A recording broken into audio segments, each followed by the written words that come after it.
Vamos ver ainda algumas perguntinhas que temos aqui. É uma pergunta do Rômulo. Ele diz assim, quando o apóstolo Paulo entrega Himeneu e Alexandre a Satanás, e em outra passagem ele diz que entrega a carne de alguém para que se salvasse no dia da ressurreição, o que ele quis dizer com isso? Isso, realmente, o que ele quis dizer com isso, né? Tem até aquela outra pergunta complementar, né? Coloca ela aí. É uma pergunta da Franci. Ela diz assim, um pastor tem poder de entregar alguma pessoa a Satanás? Pois essa foi a palavra que tive de um pastor depois de ser proibida por ele de acessar outros sites.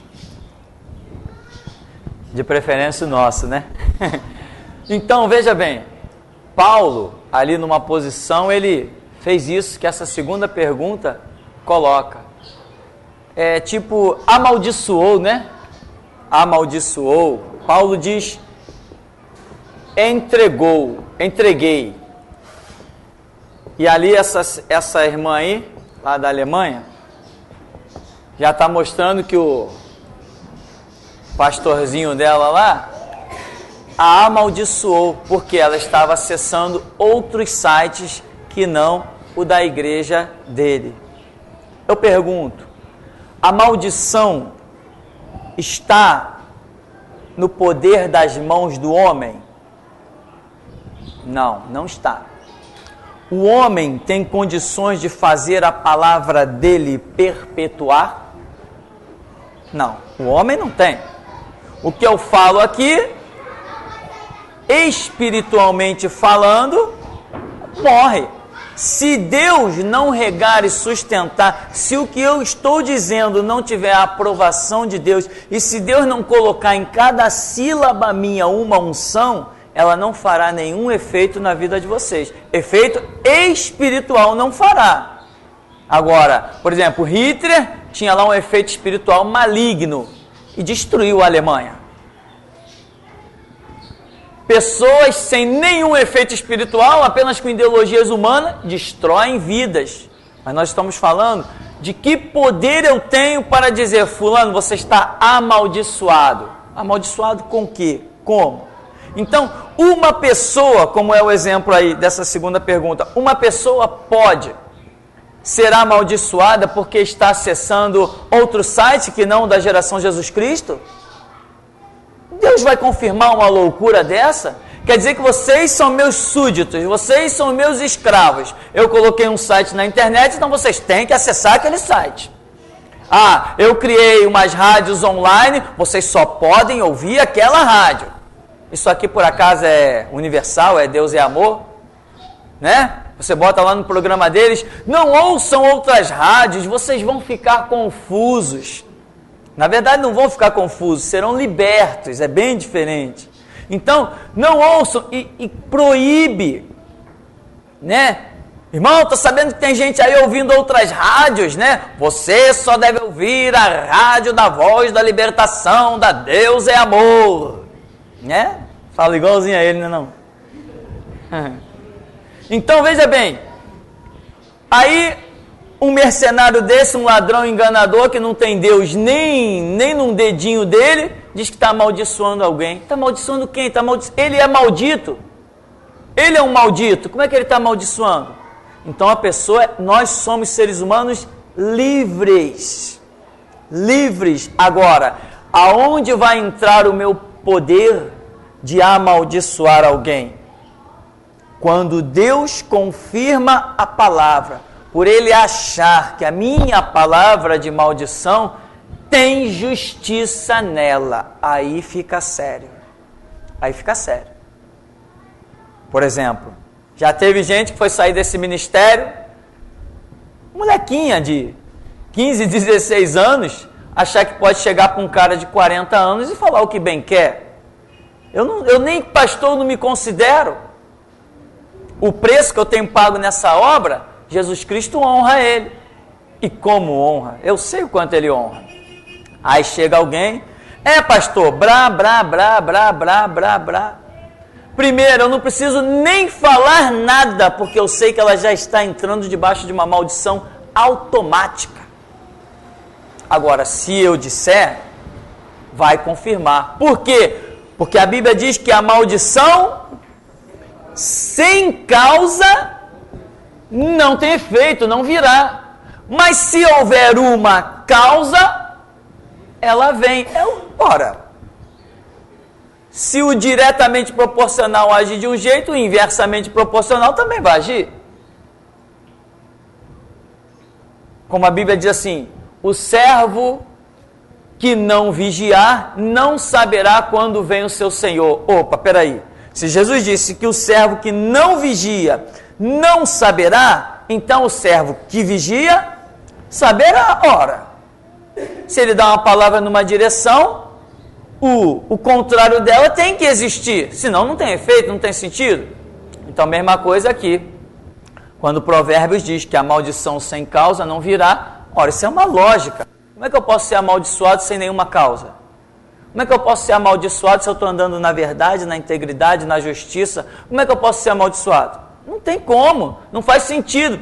Não está enquadrado na justiça, na integridade de Deus. Agora, se eu ando em atitudes contrárias à palavra de Deus, em transgressões e profanações, aí haverá uma maldição gerada no mundo espiritual e vai me alcançar. Então, Paulo tinha autoridade para entregar o tal do Himeneu lá na mão de Satanás? Vamos ver o seguinte, o que esse tal de Himeneu fez com Paulo? Ele diz que Himeneu o abandonou, diz que Himeneu falava mal dele. Aí é uma questão de Paulo e de Himeneu. O que Himeneu falava de Paulo, era verdadeiro ou era falso? Não sei, eu não andava com Paulo. Eu não vou atribuir a Paulo infalibilidade. Ele é papa. Está entendendo, irmão? Então ali nós temos um texto bíblico que nada tem a ver com a doutrina do Evangelho. O episódio que envolve Paulo e Himeneu não tem a ver, não é regra para a minha vida. A regra para a minha vida é o Evangelho de Jesus Cristo. E essa briga de Paulo não faz parte do Evangelho. Agora, aí vem a outra pergunta. Um pastor tem autoridade para amaldiçoar alguém? Se ele realmente é um pastor, se ele realmente é perante os céus reconhecido como um pastor e alguém vem e joga uma palavra contra ele, vai colher o fruto da sua maldição, porque a Bíblia diz, não falarás mal do ungido do Senhor. Então é por isso que eu digo que Edir Macedo é satanista, é filho do diabo, e até hoje estou de pé, e bem de pé, porque eles realmente são. Se eles não fossem, eu estaria mal, eu estaria frito, porque eu sei que a Bíblia diz, não falarás mal do ungido do Senhor, só que eles não são. Eu sei que eles não são, porque o Cristo que eu sirvo já me falou isso. Então eu posso falar deles à vontade, tudo que Jesus me der a falar, eu posso falar. São mercenários, são enganadores, são satanistas. Tem gente, não, pastor, peraí, está pegando pesado. Alguns anos atrás alguém já disse assim, não, eu até admito que eles estão meio desviados, mas ser satanista, são satanistas sim, tem pacto com o diabo na maçonaria, são satanistas sim. São satanistas. Ah, pastor, ninguém pode falar assim. Não. Então, volta a fita e ouve quantas vezes quiser. Então, meu irmão, um pastor, a autoridade dele também está vinculada à doutrina do Evangelho. A doutrina do Evangelho é a regra, é a delimitação de todos os prismas, de todos os territórios, de todas as coisas. Se eu estou incluído aqui, o que a palavra do Evangelho diz, tudo bem, se cumpre. Mas se ela não diz, não se cumpre. E outra coisa, né? Como foi frisado, o que tem de gente que está por aí amaldiçoando os outros sem nenhuma causa. Ah, fulana saiu daqui, caramba, o dízimo da fulana era 5 mil reais, também eu amaldiçoo ela. Ou você acha que eu estou de piada? 25 anos de evangelho, meu irmão, não tenho tempo para ficar de piada, não. Quanta gente, pô, aquele irmão saiu daqui, aquele irmão era um empresário, aquele irmão era rico, caramba, também vou amaldiçoar a vida financeira dele para ele voltar para cá. Parece que ele tem o domínio do planeta Terra na mão, né? É um estúpido. Isso não tem sentido, isso não funciona. Nada disso funciona. Então, maldição sem causa não vem, não adianta que não vem. E as coisas mais absurdas nós estamos vendo aí. Ah, irmão, faz isso aí para mim. Pastor, não posso fazer não, eu tenho um compromisso, não vai dar para mim fazer. Ah, então também vou amaldiçoar esse irmão. Por quê? Quem é empregado, paga. Quem é empregado, paga. Mesmo de igreja não é empregado, não. A gente faz a obra por amor, faz a obra por querer ver a obra prosperar, mas cada um tem seu compromisso, cada um tem sua luta, cada um tem sua batalha. Não é essa a realidade? Então, quantas besteiradas eu já vi pessoas falando por aí, simplesmente porque alguma das suas vontades, dos seus caprichos, não aconteceram. Então, maldito. Maldito nada, maldito é ele que não entende a realidade do Evangelho. Não está disposto a suar a camisa e carejar as mãos. Tem pastor por aí que gosta de dar ordem, né, irmão? Parece até que ele é empresário, dono de um monte de coisa. Dá ordem para os empregados. Não é essa a realidade. A igreja não tem nada a ver com isso, com dar ordem. Líder não é quem dá ordem, é quem dá exemplo. Amém? Então, só para nós concluirmos essa ideia. Maldição sem causa não virá. Agora eu quero falar da etapa final, da segunda parte dessa história. Porém, quando uma pessoa fica com medo, caramba, isso na minha vida deu errado, caramba, foi aquela maldição. Caramba, isso não está dando certo, eu fui demitido do emprego, não ganhei aquela promoção, Isso está revelando o quê? Falta de confiança em Deus e falta de conhecimento das coisas de Deus. Aí a pessoa começa a expor esse medo, começa a se colocar nessa posição de oprimido, sei lá mais o quê. Não custa nada o diabo pegar essa brecha, invadir e fazer a festa, porque ele está detectando ali falta de confiança, ele está detectando medo. Quem conhece Jesus não tem medo de nada. Então, esse já é o outro lado da moeda. Alguém disse assim para você: eu vou te amaldiçoar, você vai ver só. Aí você, vai nada, vai embora. Aí daqui a pouco aquilo começa a te perseguir. Olha, vai te amaldiçoar, vai te amaldiçoar, vai te amaldiçoar, vai te amaldiçoar. Daqui a pouco você já está se considerando um maldito. Acabou a sua vida, irmão.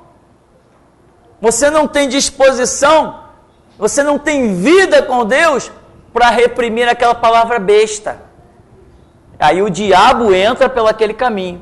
Existia um caso aqui no interior desse aqui, do nosso país, que teve uma mulher, tinha um pastor numa igreja, e uma mulher, isso foi, eu não vi, não estava lá, mas um missionário me contou essa história. Esse missionário chegou na cidade e viu essa história, uma mulher que ela comia barro, ela amassava, pegava o tijolo, socava, e essa era a alimentação dessa mulher, somente tijolo esmiuçado. Era aquilo e água, ela não comia mais nada. O missionário dizia que ela era seca, que nem uma vara, magérrima mesmo, impressionantemente magra e seca, e só comia aquilo, amassava tijolo e comia. E ele foi saber qual era a questão daquela mulher, o que tinha acontecido. E aí soube-se na cidade, na igreja onde ele foi, que ali naquela igreja teve um pastor. Esse pastor começou a tocar a obra ali, prosperar no lugar, mas essa mulher foi e adulterou com o pastor. A igreja se reuniu, clamou e lançaram uma maldição sobre ela, dizendo que ela ia se alimentar do pó da terra. Esta foi a história. Isso foi o que o missionário me contou pessoalmente. Ele tinha um bocado de experiências. E ele me contou essa história pessoalmente. E quando ele, missionário, chegou lá na cidade, orou para que aquela mulher fosse liberta daquela situação. E diz ele lá, uma série de processos, uma série de situações, que acabou a mulher ficando realmente liberta. Aí você diz, será que isso foi verdade? Será que não foi? O camarada foi o testemunho ocular, segundo o que ele disse. Eu não estava com ele, estou falando do que ele falou. Mas, o que nós podemos ver? Uma maldição com uma determinada causa. Pode ter sido uma realidade. Então, nós sabemos que a maldição sem causa não vem.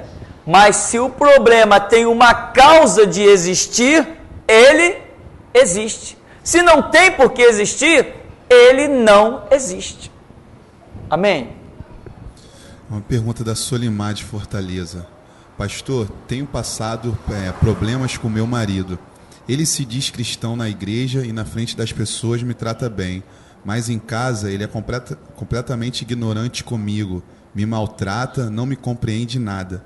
Qualquer coisa é motivo de me maltratar. O que devo fazer?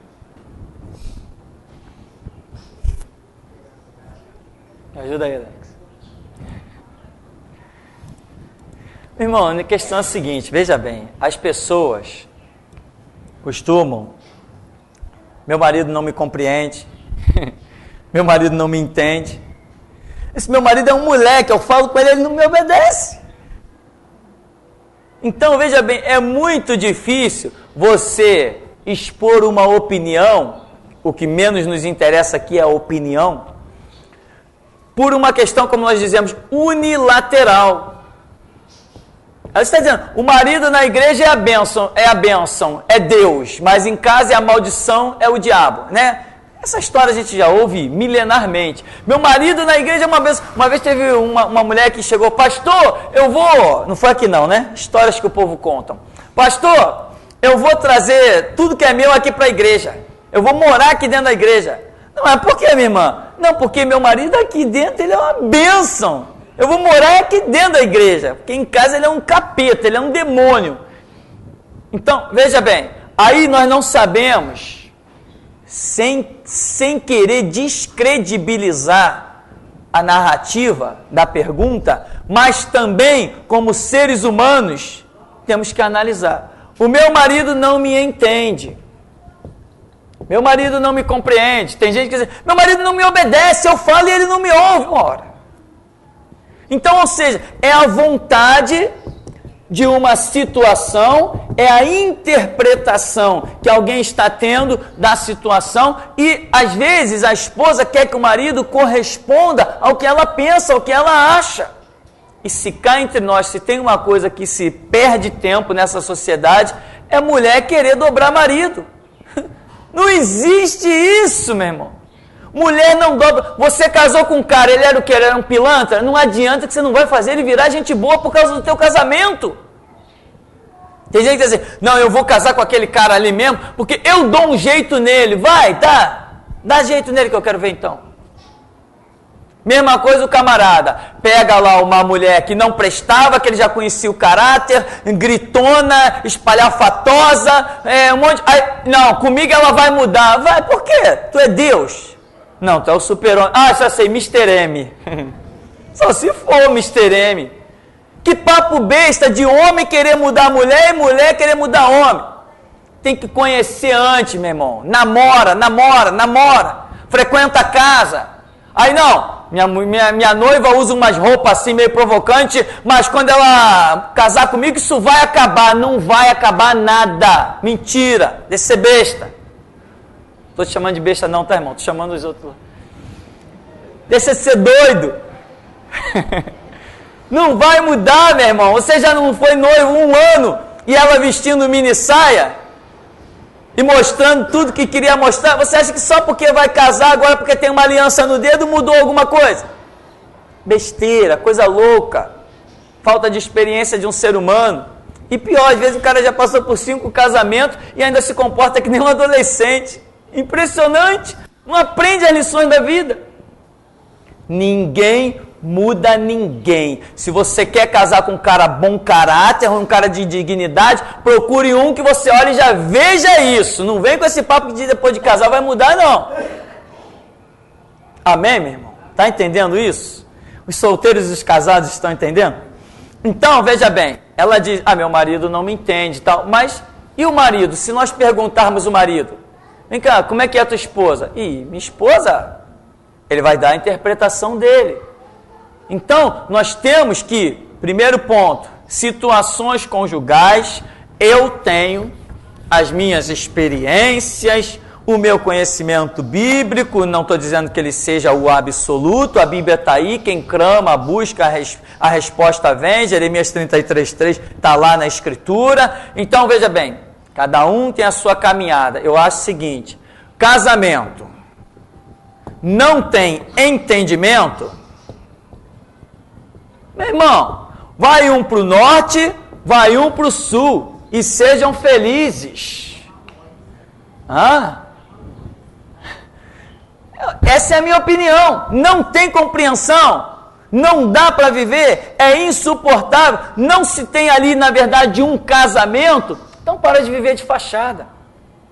Agora, qual a primeira postura? Vamos clamar, vamos orar, vamos ver se Deus tem resposta para isso, vamos ver se Deus pode dar uma mudança nisso. Às vezes o problema é uma maldição na vida do homem, ou uma maldição na vida da mulher, e isso está lá no meio do casamento, e nenhum nem outro detecta.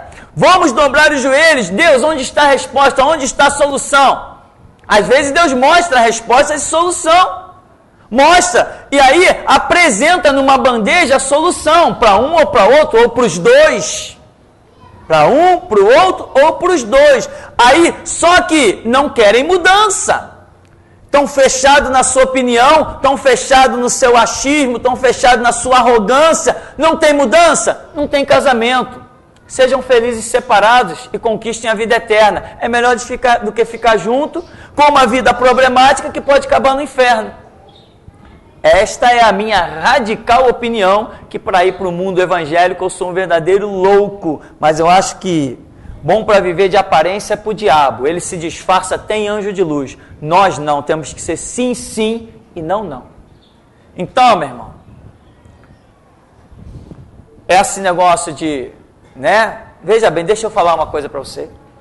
Eu comecei pastoreando com 27 anos, eu comecei como pastor auxiliar aos 27 anos. E como Deus teve misericórdia de mim, eu tinha um conhecimento bíblico, algumas experiências que eu busquei. As pessoas da igreja, mesmo eu sendo pastor auxiliar, as pessoas ao invés de irem conversar com o pastor presidente, embora às vezes eu dizia assim, irmão, vai conversar com o pastor fulano. Elas, não pastor, não, eu quero falar com o pastor. E queriam falar comigo, eu sabia que tinha que ser comigo também, mas por uma questão de ética, eu apontava ao pastor presidente da igreja, mas sabia que elas não iam ter resposta lá. E resultado, irmão, deixa eu te falar uma coisa, dos 27 anos de idade que eu comecei como pastor auxiliar, até hoje, todos os homens que vieram conversar comigo sobre questão de casamento, apresentaram os seus problemas. Não teve um, desde os 27 anos, não teve um que veio conversar sobre questão conjugal e que não manifestou um desagrado. A minha esposa não entende, E muitas das esposas também. Então, veja bem, é uma área complicada. Aí você diz assim, mas pastor, eu casei com um cristão. Tá, mas ele é livre, ele tem o livre-arbítrio. Ele tem os pensamentos. Lembra quando se dizia no meio evangélico que uma vez casado, casado para sempre? Ainda tem alguns pastores malucos aí, sem cérebro, que dizem isso. Uma vez casado, casado para sempre. Porque um cristão não pode se separar, é mesmo? Então hoje você casa com um camarada que é crente, está no altar. E amanhã ele se desvia. Vira um safado, um mercenário, e você vai carregar esse jugo a vida toda? Outros que deem esse conselho, eu não sou maluco, de jeito nenhum. Então, meu irmão, essa área de casamento é uma área complicada, tem que ir com calma, Existe aquele lado do marido dono da mulher, já viu? O dono da mulher. O camarada, ele acha que aquele caso está pensando que isso aqui é islamismo ou país muçulmano, né? Já viu na religião islâmica, em algumas partes ali da Ásia, o camarada faz o seguinte: vamos casar. Eu não sei como é que essas jovens ainda têm coragem de casar, ainda sai da igreja rindo, né? Da igreja não, do templo de Satanás, sai rindo. A regra é a seguinte: vamos casar, tá? Aí entra os dois pro altar. Depois que o camarada lá diz, eu vos declaro marido e mulher, o camarada puxa uma coleira do bolso e põe a coleira no pescoço da mulher. E já saem da igreja assim, demonstrando que ela não tem mais vontade, que agora ele governa a vida dela em 100%. Que ela não tem mais direito a nada. Tem mais. Se a partir daquele momento que alguém disse, eu vos declaro marido e mulher, se ela ousar falar em separação, ele tem o direito de levá-la à praça pública e ali matá-la. Que coisa, né? Não é? A nossa cultura não é tão satânica assim. Nós temos muita liberdade. Então, meu irmão, você não casa na força. Ninguém aqui casa na força. Ninguém é obrigado a ficar casado na força. Às vezes, muitas mulheres, por questão financeira, dizem assim, o que eu vou fazer? Tenho um filho. Aí ficam aturando um monte de coisa. Mas nem isso é tolerável no nosso meio evangélico. Não é tolerável, porque nós servimos a um Deus vivo, um Deus de justiça, que tem recurso, que abre porta onde não há porta, então ninguém é obrigado a ficar sofrendo debaixo de julgo desigual. Nenhuma mulher é obrigada a ficar sendo espancada, ou às vezes algum homem ficar sendo espancado, né? Não é obrigado, você tem Cristo, você tem Deus para te dirigir e te abençoar. Segue Deus, clame em Deus, busque em Deus. É isso que eu tenho a dizer. Então, por exemplo, eu já vivi uma experiência até, que eu gostei muito. Um casal, uma notícia, eu sou pastor, não dá mais, vamos separar, acabou, tal. Beleza. Do jeito que tá, não tem jeito mesmo. Do jeito, né, foi descrito uma situação, falei, não, isso aí acaba com esse negócio. Não tem como que duas pessoas vão conviver assim? Acaba com isso. Aí daqui a pouco, não, nós conversamos, nós oramos, nós buscamos, nós chegamos a um entendimento, vamos continuar juntos. Oh, melhor ainda! Maravilha! Conseguiu chegar no entendimento? Ah, tem harmonia, tem entendimento, tem paz, tem exemplo para os filhos, então melhor ainda. Amém, meu irmão? Essa é a minha opinião. Casados, melhores do que separados, mas se não tem mais entendimento, não tem mais compreensão, não tem mais condição. Tá? Isso é o que eu penso. Eu gostaria de saber o que o pastor acha da igreja quadrangular. Quem quer saber? Alguém da quadrangular? Sem nome? Um anônimo. Eu acho que a igreja quadrangular não passa de mais um templo de Satanás, impregnado de maldições, que são as mulheres pastoras. No reino do Cristo que eu sirvo, não tem mulher pastora. Ministério, entre aspas, que tem mulher pastora, é ministério debaixo de maldição, são vidas sendo destruídas e amaldiçoadas. É isso que eu penso, é assim o Cristo que eu sirvo, é o que ele tem me ensinado, que ele não chama a mulher como pastora. O evangelho quadrangular está impregnado disso, bispas e mais bispas, e ainda tem outra praga nos evangelhos quadrangular, não sei se todos do evangelho quadrangular estão fazendo isso, mas já estão, a queda do evangelho quadrangular é tão absurda que eles já estão celebrando a Páscoa dos judeus, com as ervas amargosas, com o quipar na cabeça e pano de saco. Isso para mim não é evangelho, isso para mim é satanismo. Então é isso que eu penso do evangelho quadrangular. É uma pergunta do Ebert de Inhaúma. Gostaria de comentar com você sobre o dia 12 de outubro, o dia da Santa da Igreja Católica, chamada Aparecida, a padroeira do Brasil. Quero lembrar que no Espiritismo também é comemorado, pois lá ela tem a referência de Oxum. Com isso, podemos tirar a conclusão que tanto do catolicismo como do espiritismo são demônios? O que o senhor pensa a respeito? Tudo para mim que está fora da doutrina do Evangelho de Jesus Cristo é satânico. Tudo que está fora da doutrina do Evangelho de Jesus Cristo é satânico. A única coisa que eu hoje admito não sendo satânico é o judaísmo.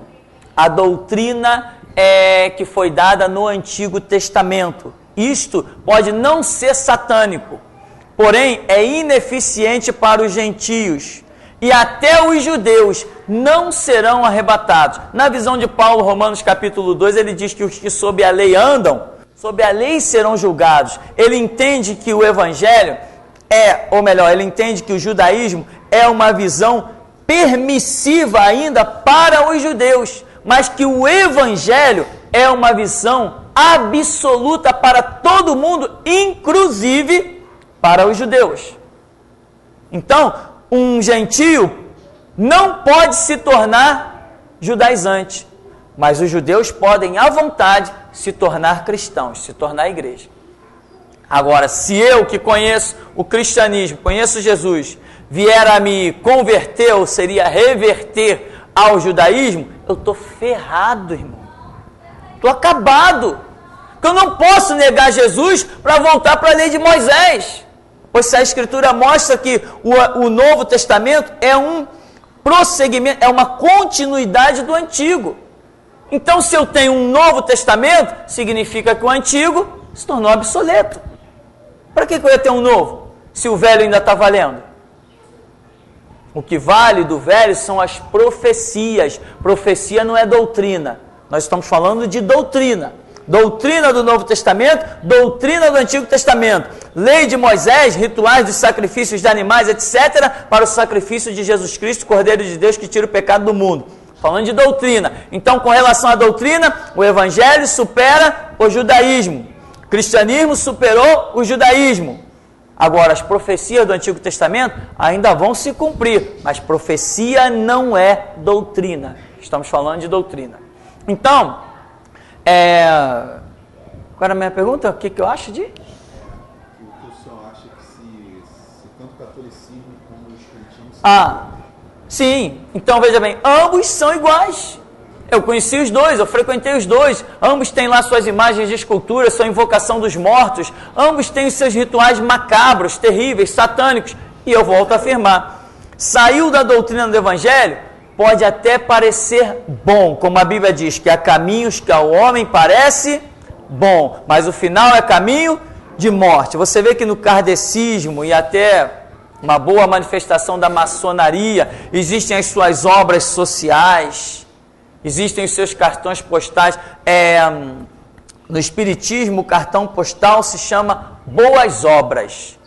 Eles dizem que quem faz boas obras vão receber misericórdia para reencarnar sucessivamente, muitas vezes até se tornar uma alma, um espírito evoluído. Então, embora eles façam as boas obras, nós estamos vendo que o objetivo ali é fundamentado em um engodo, em um engano satânico.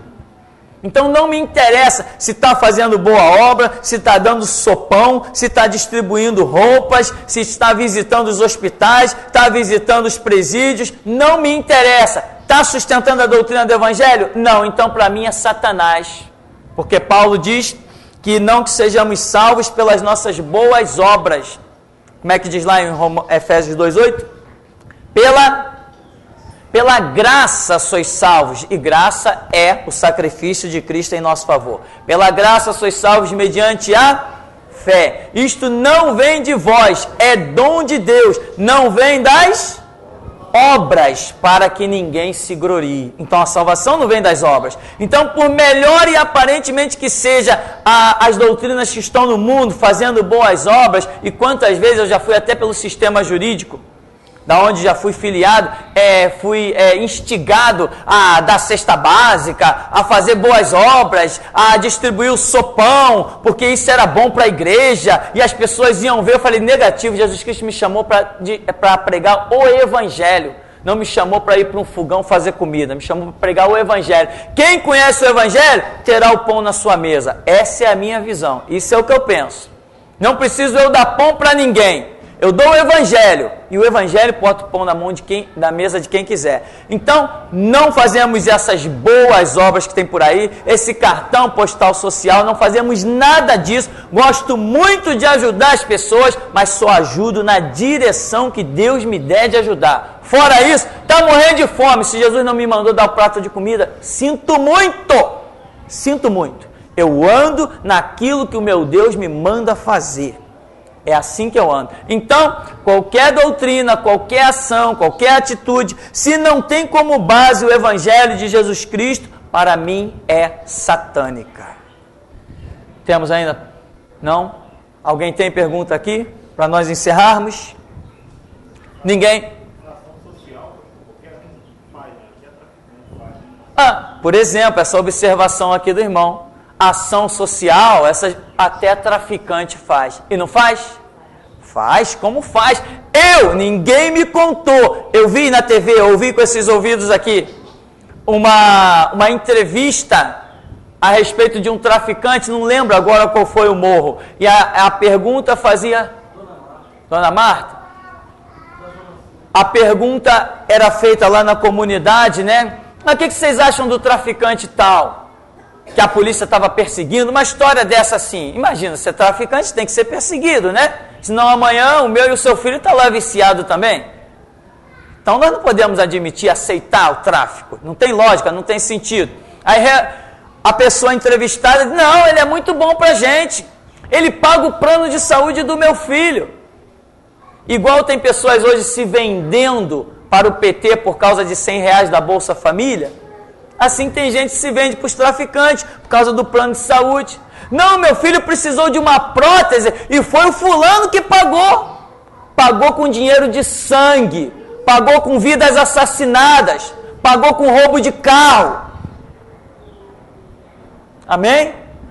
Pagou com chefes de famílias que foram assassinados, com filhos que ficaram chorando pelos seus pais, pais que ficaram chorando pelos seus filhos. Pagou com isso.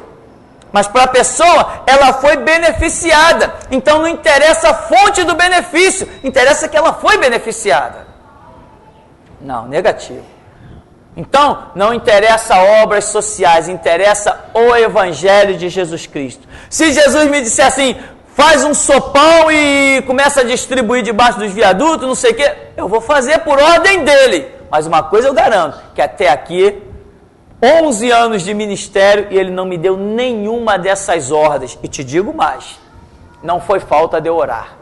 Como ele não mandou, não autorizou, quem quiser ficar de cara feia, olhando torto, dizendo que o ministério não faz obras sociais, diga o que quiser. O que interessa é que estamos pregando o Evangelho. E aqueles que conhecem Jesus Cristo certamente terão o pão na sua mesa, porque Ele garante. Amém? Essa é a nossa visão.